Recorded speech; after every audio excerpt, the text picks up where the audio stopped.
Para sa mga bagong viewers natin na nanonood dyan, na baka medyo, alam mo yung kaka-start pa lang manood ng MPL for Season 6, ito po yung tinatawag nating drafting stage. Yes. Where you actually ban out heroes na ayaw mo makita sa kalaban, and you pick the heroes na gusto mo para sa side mo. So, this is like a chess match. Kumbaga, sa chess kasi, di ba, usually it's a game of setups. Parang i-set up mo yung sarili mo for this move. At kapag hindi nakita ng kalaban mo, you just punish them. Very, sabihin natin, you just punish them very hard. So, sabi dito ng ganun yung pinaka-thought ng drafting. Totoo. Meron akong gustong quote na sinabi dito ng kaibigan natin, si Midnight. Sabi niya dito is, etong drafting phase, meron tong invisible war na nangyayari in between coaches. Na hindi nyo nakikita, pero yung utak nila, doon yung naglalaban in terms of, kasi most of the time yung mga players kasi, they just want to play the game. Kumbaga, as much as possible, hindi na sila nag-i-input. Probably, konting ay, ito siguro pwede. Pero, ang pinaka talaga na gumagawa nitong draft na to, of course, it's the coaches itself. And pag yung burden na yun, inilagay mo pa sa isang player, sometimes, mahirap na siya. Though, it's workable kasi, of course, during our normal rank games, nagagawa naman natin siya. Pero, this is a professional league. This is MPL. Lahat dito nagmamatter. Even the slightest stress na pwede mong ibigay sa players is as much as possible, matanggal mo and put it all that sa mga coaches. Kaya sobrang ako sa mga coaches Sobrang down ako talaga sa kanila. And etong mga drafting na nakikita nyo ngayon, this is a matter of just getting, sabihin na natin, the statistics for these heroes, and Angela picked for the side of Omega. Kenji! This is probably a core, Angela. Meron tayong I forgot kung sino yung nagsalita nun kanina, yung in terms of the strategy na pinangka-counter nila. I think that was Wolf na sinabi niya yung counter on the specific funnel or sa ganun is the Angela. Diba? Kapag kami, yung nila, sabihin natin, if a team really gives emphasis on going to the top lane and taking down yung turret ng maaga just to get map control, that's the time when Angela goes to the top lane, sasanib siya with the heart guard and just clears the wave. Yun yung naging thought process ni Wolf doon, kaya niya nasabi na baka yun yung counter. It is a possibility, but tingnan natin kung paano lalakuin dito ng Omega yung Angela. I'm just happy na ginamit yan ni Kenji kasi siya nagpasimula talaga niyan. Totoo. Nung season 5. Bren Esports dito, they do not have the Esmeralda even though that it wasn't really banned. Gatot is there. Tingnan natin kung paano aayusin ng Bren Esports yung problema nila dito. Angeling combination. Angeling. Tingnan natin kung magaling. Rhyming schemes, dong. Pero anyway, guys, iniisip ko dito, no? Angela with Cyclops, 2 squishy heroes. Kumbaga, most of the time, that's gonna be a 4v5 kasi the Angela will use his ultimate on the Yuzong or as well. Most of the time, feeling ko sa Yuzong siya papasok Then, the Ling, ang target niya is gonna be the back lanes, of course. So, that leaves the Cyclops all alone. Kasi si Hit, most of the time, hindi naman siya yung tipo ng tank, or I mean, fighter siya. I mean, tank lang yung role niya. Na pwede kanyang tulungan like mang-zone diba? So, that leaves the Cyclops na vulnerable. So, that's where tricky. Yung gusto ko malaman kung how haste pa naman yung gagamit, how he will be able. So, most likely, mas aggressive yata ang gagawin dito ng Omega. What do you think, Butters, sa lineup na to? I feel that the safe way to do this, the safe way to approach this is have a poke composition or poke strategy. Ano ibig sabihin ng poke strategy? It's more on the idea na hindi talaga kayo lumalaban head on. Parang kumukuha lang kayo ng pitas, hinahanap nyo lang kung sino yung mga misposition at yun lang yung tinitake down nyo.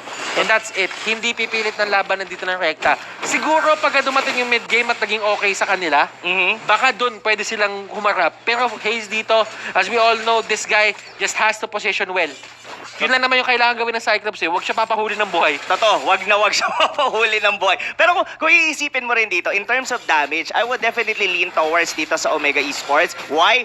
Scaling kasi, even itong support na to, though Farsa naman, nagiging damage din siya on the later stages of the game. I think, what do you think in terms of this sa dalawa na to, Butters? Itong Cyclops over Farsa, in terms of damage, You would have to go for Farsa. Mm. Just because of the coverage na meron si Farsa. Sabihin natin, yes, mas mataas yung scaling ng damage si Cyclops. Pero that's solely because the reason na single target halos lahat ng skills niya. And pwede naman siya maging AoE. But in a way, kailangan kasi sobrang dikit-dikit na nila nun. And nasa kalaban mo na yun kung gagawin nila. Pero si Farsa kasi ang ginagawa naman niya in terms of damage output, dinidivide niya sa lahat eh. Oo. Saka yung yung single target damage dito ng Omega Esports, sobrang sakit even from the tank itself, of course, dito si Hit. Pero dito na yata yung unang magaganap. Medyo masakit. Kenji, medyo nanganganib. Hindi pa siya level 4 dito, mga tol. Pero dun sa may bandang likod, zone out lang sila ni Hit. That was Lusty on the PNK. And yeah, you would look at it in a way na Omega dito is finding their groove kahit papano. Kurtzy actually punishing Flapsy. Si Few. Alam mo, dalawang naglalaban dito sa baba eh. Oo nga eh. To be honest, ito yung the TC Brothers na laban eh. Sino bang mas malakas, di ba? Sila Haji C o sila Carl TC? Kung nakita ko nga sa post yun ni Manjin eh. Pick your poison eh. Pick your poison. Paramdam ko pick your Z. Pick your Z. Pwede naman. Oo. Pero ito na, mga tol. Well, this is a much slower game compared to game number 1 wherein nag-snowball ang Bren Esport and probably mukhang makakita na tayo talaga ng laban dito in between these two teams. And I think it's because of the fact din na maganda yung drafting ng gitna ngayon ng side ng Omega. They didn't really put sabihin natin, like kanina, yung mga heroes sila that didn't really have any damage or stunts. Ngayon, may punish sila eh, katulad nito. Oh, yun na yung punish na yun. Pero nakapag-flicker out pa rin naman doon si Few sa may bandang likod. Pero Lusty, hindi siya magiging maswerte. Pero mukhang nahabol pa nila yung nagte-teleport na Farsa doon sa may backlanes. Pero nandito naman si Ribo just to save the day. Kenji, nawala na yung sinaniban but still gonna be getting out on that skirmish sa may gandang gitna. And I guess Omega Esports did making a very good match dito sa game number 2. Okay, it's all about setups. Kurtzy dito will try to get away. Dating magkampi. Oo. Kinambalos ni Hit yung dating kampi. Totoo. Saan ka pupunta? Nandito ba naman? Buti na lang hindi siya doon namatay. Pero ang mamamatay, Flap PC, still gonna live doon sa may palakol. Grabe yung axe dito ni Hit. No? I mean, the damage from the hill, kanina yun din yung naging reason kung bakit sila nag-snowball yung Bren, di ba? Sa game number 1. Kasi they almost had, I think that was Few. Pero dito on game number 2, mas ramdam mo rito si Hit. The thing is, nung game number 1 kasi is they didn't really have the best setup. I mean, yung Omega doon, they collapsed in the middle lane pa lang. As early as 2 minutes, as early as the first minute of the game, nagkaroon na agad sila ng problema. Ngayon, si Haji, I think this is a much better game for him considering na nakakuha siya ng kill. Totoo naman. Pero ito, the feathered airstrike will be used. But Flap PC, medyo nabura yata siya doon ng Yuzhong. Pero nandito na yung Dragon. Saiha, tinawag na dito. So may bandang likod ako, Carl TC, medyo nanganganib. But the turtle has been stealed by Carl TC. Pero Rebo, Avatar of the Guardian, just to get out. Pero sabi dito ni GC, hindi kita patatakasin. Dong, into the backlanes. May lamang nagaganap. Haze, buburahin muna dito ni Carl TC. And that's gonna be it, mga kaibigan. That's a 1-for-1 exchange. Tingin ko, lumamang doon ng Bren Esport just by having that turtle. This is Kurtzy saying hi. Oo. Sa mga dati niyang mga teammates. Totoo. Kamusta, Kenji? Kamusta, Haji? Kamusta, Kenji? Oo. Kamusta, Haze? Kamusta na kayo, tol? Kamusta na kayo, tol? Eto ako. Eto yung pinag-practicean ko na sobrang tagal. Oo, grabe. Grabe.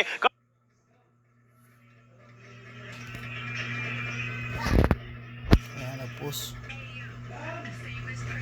Nag-push niya once.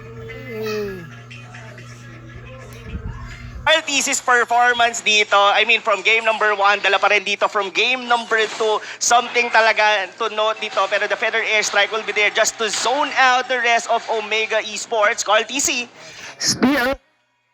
Grabe yung laban. Well, it's still gonna be a back and forth, mga kaibigan. 50-50 pa lang. I mean, in terms of goal, 200 lang ang difference. Pero ito, flicker out from Hit, and takas na siya dito. Now, we're already heading into the mid-game, Butters. Alam mo, going into the mid-game, I would say that Bren Esports has a certain amount of lead in terms of the map control na pinapakita nila, objective control. Kasi tinan mo, kung yung ginagawa dito ni Lance, nandiyo sa may bottom, kinukuha niya lang yung mga jungle monsters dito ng side ng Omega.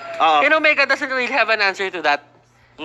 Kung sino yung nawalan ng turret sa baba, Ah. sila pa yung may lakas ng loob mag-invade dun sa kabila. Oo nga eh. It rhymes. It really rhymes. Pero yun nga, like what Butter said kasi, on the early stages of the game kasi, the mid lane is yung pinaka-importante aside from the Yeah. side lane. Oo. Pero yun nga, bakit ganon yung nangyari? Das sila pa nga yung mas nagiging aggressive. Look at the damage. Feather Airstrike. I don't think na mamamatay dito si Courtesy. Nag-aabang doon si Hit sa may bandang likod. Dito lumalamang ang ang Bren Esports, no, Butters. Yung tipong lipad-lipad lang nung Farsa, papunta siyang top lane, pagka merong laban sa gitna, doon naman ako sa gitna. Yung mobility itself ng isang Farsa and the damage na binibigay ng ulti niya.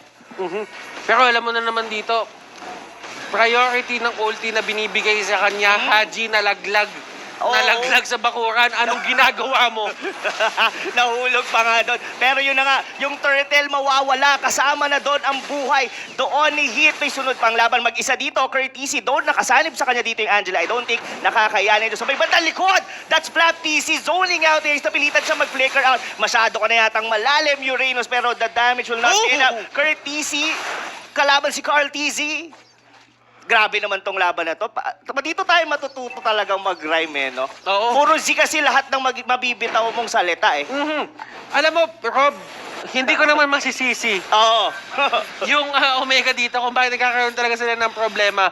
Look at Popol dito and look at Lusty and Rebo, yung performance sila dito on how they actually go in dito sa mapa ng kalaban. Totoo. D-face check, Rebo punishes a lot of the pick-offs na ginagawa ng Omega. Kaya hindi mo din masasabi na totally panalo yung Omega Oo. pag nakakuha sila ng kills.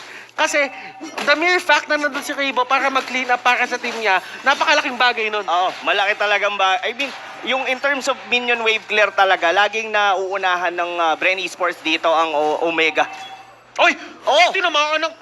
Grabe. Tinamaan ng crystal helmet? Oo. Akalain mo yon, pero dito, yung dragon ni Courtesy, sino nga kaya? Gaya mo nasabi na may magsisisi. Yun na nga, dito sa may bandang likod, Flap TC pa din. Medyo sinozone out the rest of the Omega Esports, mga kaibigan. Unti-unti na naman na kinukuha ng Bren Esports ang mapa sa Omega Esports. Dalawa sa kanila ang may curse helmet, if I'm not mistaken. Looking at the aura sa baba nila. And, mind you, meron din dito si Lusty, kung hindi ako nagkakamali. And sa totoo lang, si Popol din meron. Oo nga, no? So, dalawa yan. So, as long as nakalapit dyan, yung mga kalaban, there is a negation. Labanan pala to Oo. ng first helmet, Oo. tol. Tingnan mo, kumuha na nga din si Heath. Oo, Nakasama rin, sabi niya, pre, uso uso to Uso to. Ito, Pwede. this is the item of the the meta ngayon, sa 10 hero ban. Kuha nga tayong curse helmet. And to be honest, it's a good item for both of the teams. Yes, definitely. There are two things that you should consider kapag kukuha ka ng curse helmet. It's more on the idea na alam mo, hindi, yung kay Popol pala, yung puso pa lang, yung molten oo. heart. Yung molten heart pa lang. So, umangat dito si Oo. Gatot. Well, Gatot is still Gatot. Kumbaga siya core siya. To be honest, Butter, just to butt in, sorry. Mahilig si Lusty sa ganyang klase ng mga build. Yung, alam mo yung kinukuha niya lang yung ingredient. Parang naalala ko siya dati sa Hylos. Kinukuha niya lang yung bilog na kulay blue. I forgot the name. Doon sa Clock of Destiny. Tapos kukunin niya yung molten core lang. Yung elegant gem. Oo, yung elegant gem. Ganon mag-item build si Lusty. Pero Kenji dito mabubura from the side of Mega Esports. Wow. Bren Esports looking very strong dito sa ating patch ng 10 hero ban, mga kaibigan. Paano ba pinapalambot ang meat? Pinapakuluan? Pinapakuluan? Ano pa ginagawa? Pinapalo-palo. Oo. Yan yung ginagawa nila ngayon. Tenderizer. Pinapalo-palo talaga nila dito. Oo, grabe yung pagpalo. May kasama dong ibon sa likod. Courtesy dito, bin zone out na naman dito by Bren Esports. At was that Odil? Si Lemon ata. Si Lemon. Okay, oo. Tinitignan sino ba yung nandun. Lagi ko siyang nakikita Pero to, the zone out coming from the avatar of the Guardian just to show away the rest of Omega Esports, mga kaibigan. Habol sila. Gitna dito, basag na. He's still will not live another day doon, mga kaibigan. 2-man down para sa side ng Omega Esports. And now, Bren Esports dito, having a complete lead sa laban na to, Butters. Clearly, Rob, nakikita naman natin dito kahit pumikit ka pa. At nakikinig mo lang ngayon yung siege na ginagawa ng Bren Esports, you would know that they're in the lead. Pero the thing is, may magagawa pa ba dito yung Omega? I think this is a really gargantuan task para sa side nila. Pero still, Bren Esports dito, hindi na sila magkakamali eh. They're just really in it to win it. Totoo yun. They're really in it to win it because dito si Heat medyo mababack out and yan, ubus na lahat ang tier 3 turrets dito ng Bren Esports. Still, they're respecting dito Omega PH on this well, they still can wait naman. Nandito pa naman yung Lord. And this makes going back dun sa drafting board na that's the reason why they are willing to give the Yuzhong because the Farsa, it's much worth it. Diba? Kasi kita-kita natin dito, though walang kill dito yung Farsa, nakikita mo kung ano yung gamit ng yung support nila to in terms of being a utility on the whole team. Talagang even pag zone out dun sa Dares eh. Pero dito, looks like Haji doing a Hail Mary play para manakaw dito ang Lord para sa side ng Bren Esports. Ang tanong, magiging successful kaya dito si Haji? Wala na siya halos buhay. Ito yung tinatawag natin, they're pretty much aware of it at this point. Haji, nakahuli siya dun sa may likod, pero would it really matter? Yes, it will. Cards, Minute to win it. Pero ito na nga, mga kaibigan, courtesy might be going down as well sa kamay ni Carl TZ. Few getting a kill doon sa may backlane, and this might be it. A wipeout for the side of Omega Esports. And that, of course, the teleportation signature ng Bren Esports will still be there because they already won that match. What a spectacular performance. 2-0 para sa Bren Esports. Clearly, Rob.